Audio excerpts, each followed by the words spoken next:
মোহতারাম উপস্থিতি, বিবাহের আগে বিবাহ সংক্রান্ত সমস্ত মাসআলা শিক্ষা করা ফরজ। বলেন, বিবাহের আগে বিবাহ সংক্রান্ত সমস্ত মাসআলা শিক্ষা করা কি ফরজ? হজের আগে হজ সংক্রান্ত সমস্ত মাসআলা শিক্ষা করা কি ফরজ? কারণ যেই ইবাদত ফরজ, ওই ইবাদত সংক্রান্ত যত শিক্ষা আছে এইটা অর্জন করাও কি ফরজ। একজন দেখা গেছে হজে গেছে, আল্লাহর বন্দার একটু ঠান্ডা লাগছে, এহেরাম অবস্থায় সে বিমানে বৈশা মাথাটা তার মধ্যে কম্বল মুড়ি দিয়া বৈশা আছে, কিন্তু এহেরাম অবস্থায় মাথা ঢাকা জায়েজ নাই। আল্লাহর বান্দা তো এই মাসালা জানে না। আর একজন আল্লাহর বান্দা দেখা গেছে উনি এহেরাম অবস্থায় শু পইরা বৈশা আছে, এহেরাম অবস্থায় কোনোভাবেই শু পরা যাবে না, পায়ে বড় জোর চটি স্যান্ডেল, ওই যেটার আমরা পঞ্চ বলি, ওই পঞ্চ পরা যাবে। এখন দেখা গেছে উনি এই মাসালা না জানার কারণে ওনার এই অবস্থা হয়ে গেছে। আবার আমাদের মুআল্লিম সাহেব একটা ঘটনা বলছেন, কোনো এক আল্লাহর বান্দার ইহরাম সব করছেন, উনি পরে উমরা শেষে ওনার এক পরিচিত হাজির কানে কানে কইছে, আমি জামা কাপড় সব খুলছি কিন্তু আন্ডারওয়্যার খুলি নাই। এইটা আপনি মুআল্লিমের সাথে বললেন না। কি বলছে? এটা মুআল্লিমের সাথে বললেন না। আরে মুআল্লিম তো আপনারে ইলম শিখানোর জন্যই হইছে, আপনি যে খোলেন নাই, মুআল্লিমের তো টাকা আপনি কম দেন নাই, তার ব্যবসায়ও কোনো লস হবে না, কিন্তু আপনার ইহরামটা তো ত্রুটিযুক্ত হয়ে গেল। কারণ আল্লাহর আদেশ তো ছিল আপনি কেবলমাত্র দুইটা কাপড় পরবেন, দুইটা সাদা কাপড় পইরা একবারে গোলামের ভেষে গোলামের সুরাতে আল্লাহর দরবারে লাব্বাইক বলে হাজিরা দিবেন। এখন আপনি যদি নিচে আন্ডারওয়্যার পইরা ভাবেন মুআল্লিমরে ফাঁকি দিছি, তাইলে আপনি তো বোকার স্বর্গে আছেন। ঠিক না বেঠিক? এই ঠিক না বেঠিক? ধরেন একজন মালিক তার কর্মচারীরে বলছে, ভাই আমার এখানে কাজ করতে হলে 5 ওয়াক্ত নামাজ পড়া লাগবে, নামাজ বাধ্যতামূলক। কর্মচারী চিন্তা করছে নামাজ পড়বো, এত যেহেতু চাপ, ও উজু ছাড়াই নামাজ পড়তেছে। প্রত্যেক দিন যায় কি করে, উজু ছাড়া নামাজ পড়ে। ও চিন্তা করে, মালিক তুমি চাপ দিছো, আমিও ফাঁকি দিছি। তুমি চাপ দিছো, আমি কি করছি? আচ্ছা, এই ফাঁকি কি ও মালিকরে দিছে না আল্লাহ রব্বুল আলামিনরে দিতেছে? বলেন, মূলত এই ফাঁকির দরুন যে আযাব আসবে, যে শাস্তি আসবে, এটা কি ওর যে বস তার আসবে না ওর নিজের কবরেই আসবে? বলেন, নিজের কবরেই আসবে। এই জন্য বিবাহের আগে বিবাহের মাসআলাগুলা শিক্ষা করা কি আমাদের জন্য ফরজ। মুহতারাম উপস্থিতি, একটা বিবাহ আমরা যেমন সহজ মনে করি, আসলে অতটা সহজ না। আপনি অন্যের একটা মেয়েরে আপনার ঘরে নিয়ে আসবেন, তার সাথে আপনার জীবনে দেখা নাই, সাক্ষাৎ নাই, আপনি তারে আইনা তার ভরণ পোষণের দায়িত্ব, আপনার শ্বশুরবাড়ির ফ্যামিলির সাথে একটা বন্ডিংয়ের দায়িত্ব, নিজের পরিবারে মানায় নেওয়ার দায়িত্ব, এতগুলা দায়িত্ব আপনি মাথায় নেবেন। এটা যদি আপনার যথোপযুক্ত জ্ঞান না থাকে, তাইলে এই দায়িত্ব মাথায় নিতে যাইয়া অনেক মানুষ দেখা গেছে সুইসাইড পর্যন্ত করছে। আল্লাহ রব্বুল আলামিন আমাদেরকে এই সমস্ত বালা মুসিবত থেকে হেফাজত করেন। আমার এক ক্লাসমেট ছিল আল আমিন, তিনি কোনো এক নেতা ফ্যামিলির ছেলে ছিল, আমার ক্লাসমেট। আমি একত্রে অনার্স করছি, চেহারাটা এখন আমার চোখে ভাসতেছে, এবং খুব শক্ত দিলের, শক্ত হার্টের মানুষ ছিল। এই মারামারি, লড়ালড়ি, ধরাধরি এগুলো করেই মোটামুটি তার অভ্যস্ত ছিল, তার ফ্যামিলি ছোটবেলা থেকে। এই আলামিন টাকা পয়সার অভাব নাই, পারিবারিক প্রভাব প্রতিপত্তির অভাব নাই। হঠাৎ করে একদিন শুনলাম স্ত্রীর সাথে ঝগড়াঝাটি করে সুইসাইড করছে। বলেন, এই লোকটা কি পরিমাণ মানসিক পেরেশানির কারণে এর সুইসাইড পর্যন্ত করা লাগছে। আল্লাহ রাব্বুল আলামিন আমাদেরকে এই সমস্ত বালা মুসিবত থেকে হেফাজত করেন। আজকে অত্যন্ত জীবন ঘনিষ্ঠ গুরুত্বপূর্ণ আলোচনা হবে। মুহতারাম উপস্থিতি, স্ত্রী আল্লাহ রাব্বুল আলামিনের পক্ষ থেকে দেওয়া একটা নেয়ামত, কিন্তু এই নেয়ামত যদি একবার গজবে পরিণত হয়, তাইলে মরণ পর্যন্ত আপনার জীবন গজবে গজবে চলে যাবে। ঠিক না বেঠিক? যারা বিয়ে করছেন প্রত্যেকে আমার কথার সাথে একমত হওয়া ছাড়া উপায় নাই। যদি এই নেয়ামত একবার গজবে পরিণত হয়, অথবা এই সিদ্ধান্ত যদি ভুলভাল জায়গায় নিয়ে ফেলেন, তাইলে কি আপনার মরণ পর্যন্ত গজব ছাড়া আর উপায় নাই। আপনি মনে করছেন বিয়ার আগে আপনি কিছুটা আল্লাহওয়ালা, আপনি ভাবছেন আমি তো বিয়ে করলে ডাবল আল্লাহওয়ালা হয়ে যাব, আমার চোখ এদিক সেদিক যাবে না, আমি আমার স্ত্রীরে নিয়ে শান্তিতে থাকবো, স্ত্রী বাতাস করবে, আমি পড়াশোনা করব।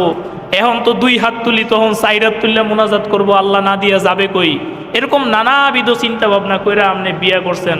তখন দেখা যায় আমাদের বাংলাদেশের মেয়েরা বেশিরভাগ ফ্যামিলিতে এরকম আছে, বাপের বাড়ি থাকতে তার কোনো রোগ নাই, কোনো শোক নাই, বিয়ার পর মাথায় ব্যথা, পিঠে ব্যথা, দাঁড়ায় ব্যথা।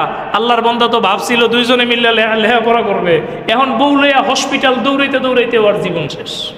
আয় আল্লাহ, কি বিপদের মধ্যে না পড়লাম। বিয়ার আগেই তো ভালো আছিলাম, শান্তিতেই আছিলাম। হয় কি হয় না বলেন? হয় কি হয় না? বেচারা বিয়ে করছে নতুন, তার চোখে কত রকম রঙিন রঙিন স্বপ্ন।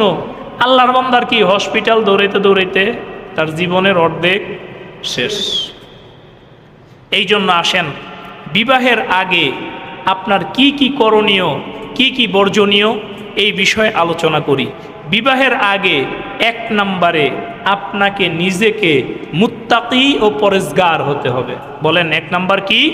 মুত্তাকি ও পরেজগার হতে হবে। যারা বিবাহ করেন নাই, অথবা বাবারা যারা আছেন, ভাইরা যারা আছেন, যারা বিবাহ করে নাই, তাদেরকে এই আলোচনাটা পৌঁছায় দিবেন। 1 নম্বরে কি হতে হবে? মুত্তাকি, পরেজগার হতে হবে। কারণ আল্লাহ রাব্বুল আলামিন যে যেমন তার সাথে তেমন জুরি মিলাবেন, কিন্তু এক্সেপশনাল আছে। এই কথা কিন্তু একবারে কৌল না যে আপনি আল্লাহওয়ালা মানে আল্লাহওয়ালা বউই পাইবেন। তাইলে লূত আলাইহিস সালাতু ওয়াস সালামের মতো নবীর ঘরে আল্লাহ রাব্বুল আলামিন যে স্ত্রী দিছেন, এমন বেঈমান স্ত্রী আল্লাহ রাব্বুল আলামিন দিত না। অথচ দেখেন ফিরআউন গোটা দুনিয়ার মধ্যে সমস্ত মানুষের মধ্যে যে একটা খারাপ মানুষ, যার লাশটা সাগর পর্যন্ত খায় নাই, তার ঘরে আল্লাহ রাব্বুল আলামিন আসিয়ার মতো নেককার, দিনদার, পরেজগার স্ত্রী দিছেন। সুবহানাল্লাহ। আচ্ছা বলেন, বর্তমান জমানায় ফিরআউনের চেয়ে খারাপ স্বামী খুঁজলে পাওয়া যাবে? পাওয়া যাবে? নিজের স্ত্রীরে মানুষ দিয়া উলঙ্গ করাইয়া, হাত পায়ের মধ্যে পেরেক লাগাইয়া, এরপরে বুকের মধ্যে পাথর মেরা মেরে ফেলছে। নাউজুবিল্লাহ বলেন। চিন্তা করেন শুধু কি জন্য? সে মিথ্যা খোদা দাবি করছে, এই দাবি তার স্ত্রী মানে নাই, এই জন্য তারে উলঙ্গ কইরা, চিৎ কইরা, শোয়াইয়া, হাত পায়ের মধ্যে পেরেক লাগাইয়া, পাথর দিয়া আঘাত কইরা তারে মাইরা ফেলছে। কত বড় কষ্ট দিয়া সে তার স্ত্রীরে মারছে, তারপরও এই আসিয়া তার স্বামীর একটা বদদুয়া করে নাই। কেমন স্ত্রী চিন্তা করেন।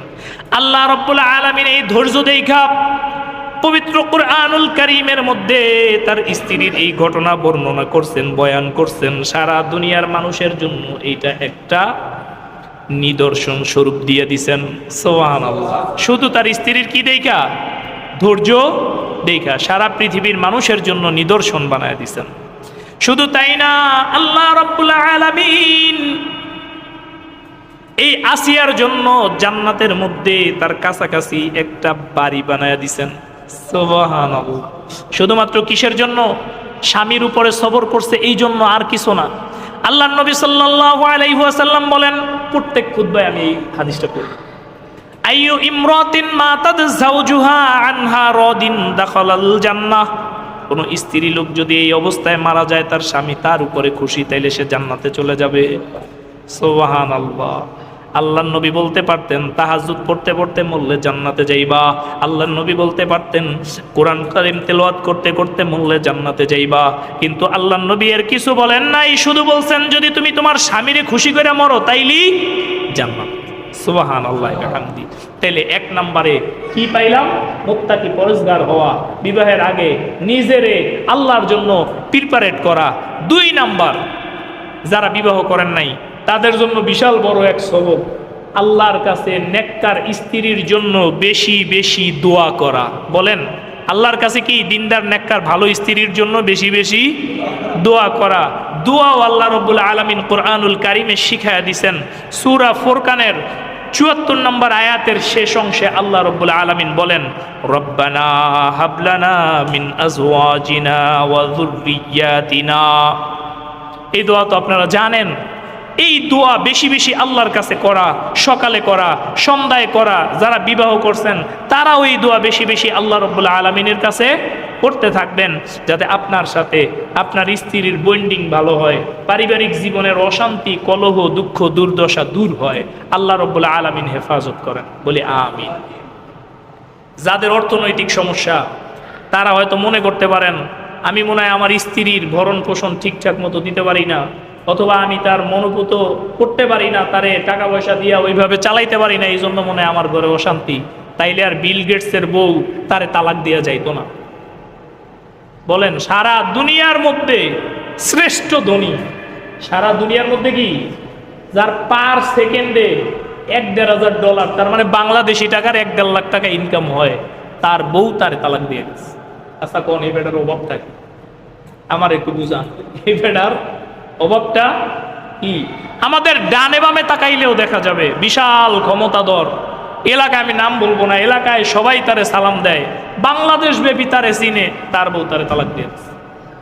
তাইলে কি ক্ষমতার জন্য স্ত্রী ধরে রাখতে পারবেন না, টাকা দিয়া স্ত্রী ধরে রাখতে পারবেন না, পয়সা দিয়া স্ত্রী ধরে রাখতে পারবেন না, যদি আল্লাহ রাব্বুল আলামিন তার এই বান্দিরে আল্লাহওয়ালা না বানায়, বুঝওয়ালা না বানায়, দিনওয়ালা না বানায়, ইলমওয়ালা না বানায়, সমাজওয়ালা না বানায়, তাইলে আপনি কোনো কিছুর বিনিময়ে আপনার স্ত্রীরে স্যাটিসফাইড করতে পারবেন না। তাইলে 2 নাম্বার কি পাইলাম? একদম চুপ। 2 নাম্বারে পাইলাম বেশি বেশি আল্লাহ রাব্বুল আলামিনের কাছে দোয়া করতে হবে। বেশি বেশি কি করতে হবে? দোয়া করতে হবে। 3 নাম্বার, আল্লাহ নবী সাল্লাল্লাহু আলাইহি ওয়াসাল্লামের হাদিস, আল্লাহ নবী সাল্লাল্লাহু আলাইহি ওয়াসাল্লাম বলেন, সাধারণত মানুষ বিবাহের ক্ষেত্রে 4টা জিনিস খোঁজে, এর মধ্যে একটা হচ্ছে জামাল, মানে তার সৌন্দর্য খোঁজে। বলেন কি খোঁজে? সৌন্দর্য খোঁজে। 2 নম্বরে কামাল, তার কাজকর্মের শিক্ষা দীক্ষা খোঁজে, তার বংশ পরিচয় খোঁজে। 4 নম্বরে দিনদারি খোঁজে। আল্লাহর নবী বলছেন, তুমি যদি জিততে চাও, দুনিয়া আখিরাতের শান্তি চাও, তাইলে তোমরা 4 নাম্বারটাই বাইসা নাও, একজন মেয়ে লোকের দিনদারি বাইসা নাও। যদি দিনদারি বাইসা নাও, তাইলে তোমার দুনিয়ায়ও শান্তি, আখিরাতেও শান্তি হবে।